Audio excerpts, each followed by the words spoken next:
पुन्हा लिखाणासारखी चुकते असतो। केविन कार्टरने आत्महत्या केली हे मला चुकीचे नाही वाटले।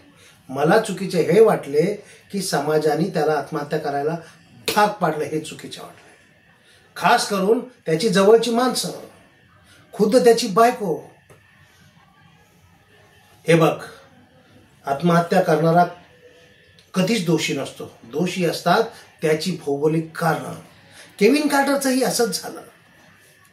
त्याने त्या काढलेल्या फोटोला रातोरात प्रसिद्धी मिळाली, पारितोषिके मिळाली, वेगवेगळ्या व्यासपीठावर त्याला सन्मानित करण्यात आलं। परंतु डोक्यात उजाड पडल्यावर सगळं उलट झालं, त्याची स्वतःची बायकोही। अशा वेळी काय करणार केविन कार्टर? शेवटी तोही माणूसच। केली आत्महत्या त्याने। मग मी म्हणेल, करायला भाग पाडलं त्याला आत्महत्या। म्हणून आत्महत्या स्वतःहून कधीच केली जात नाही।